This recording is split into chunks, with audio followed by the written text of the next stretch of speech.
conte de García Márquez, i en aquest cas no l'he traduït, i te l'explicaré en castellà tal qual ell l'ha escrit. És un conte, com tots els de García Márquez, on es barreja la realitat, la ficció i potser molta imaginació. Se acercaba la Navidad y los niños pedían un bote de remos. Totó tenía 9 años y Joel 7. Su mamá no estaba dispuesta a ceder su capricho. ¿Cómo iban a meter un bote en un apartamento de 60 metros cuadrados? Pero los niños insistían, querían un bote de remos.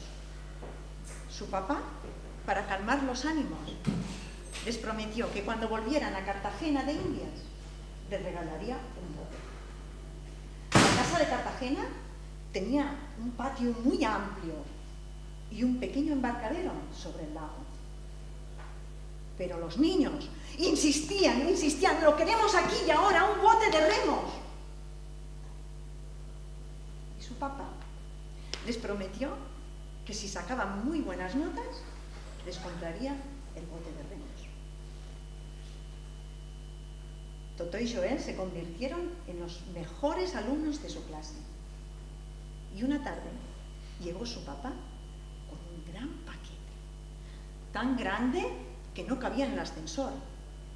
Y a base de empujar, consiguió subirlo por las escaleras. ¡Oh! Los niños, cuando vieron aquello, ¡oh!, rasgaron el papel. ¡Qué ilusión!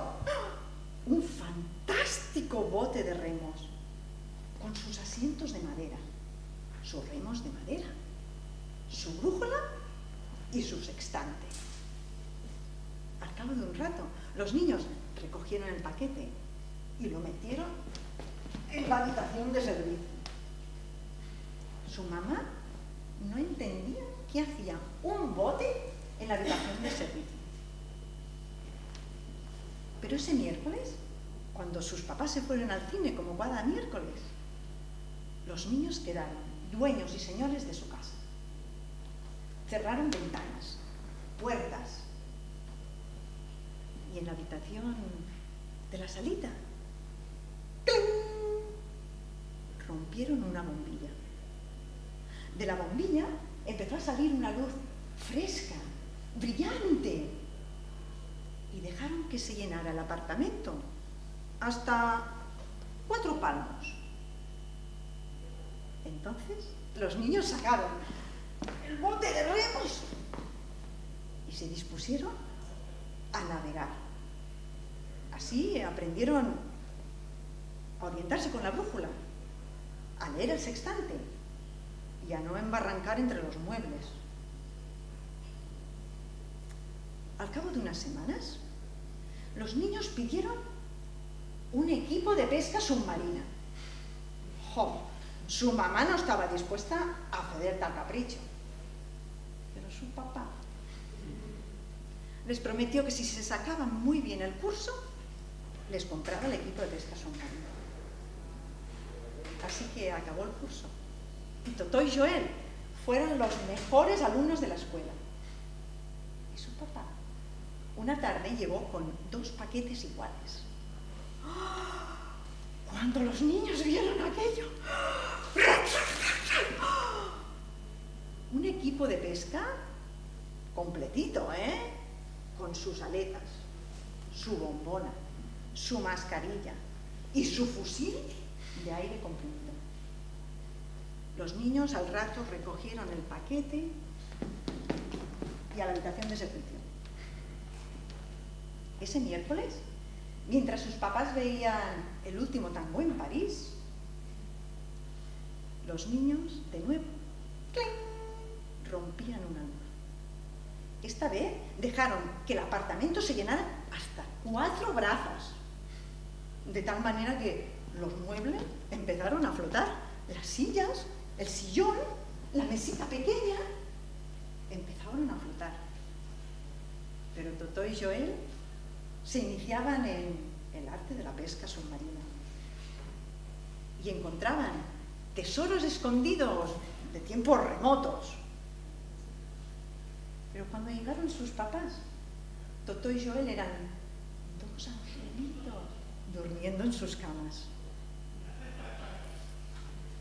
Llegó el verano y los niños pidieron hacer una fiesta para celebrar el verano, que habían terminado el curso, para encontrarse con sus amigos.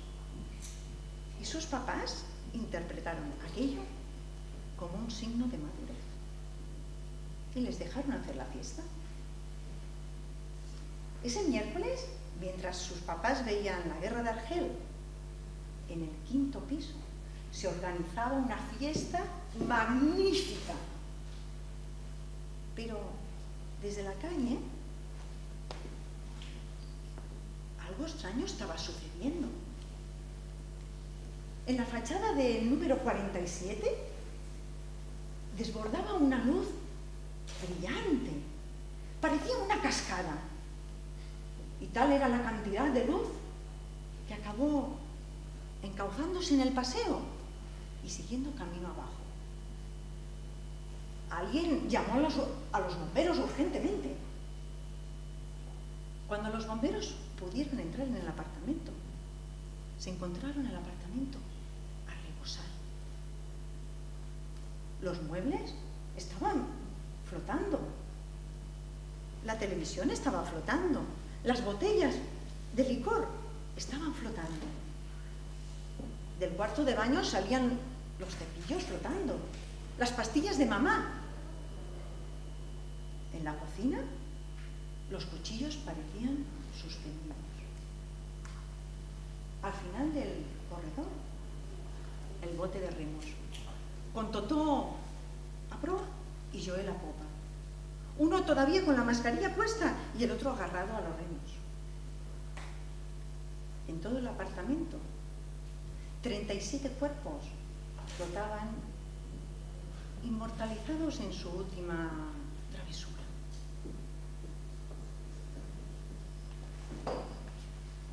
Habían abierto todas las luces del apartamento, de tal manera que llegó a rebosar.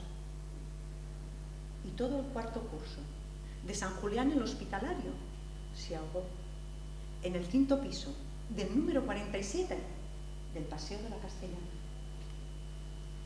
Esta historia ocurrió en Madrid, en el Madrid de España, una ciudad fría en invierno, calurosa en verano, donde sus aborígenes nunca fueron maestros en el arte de navegar en la luz.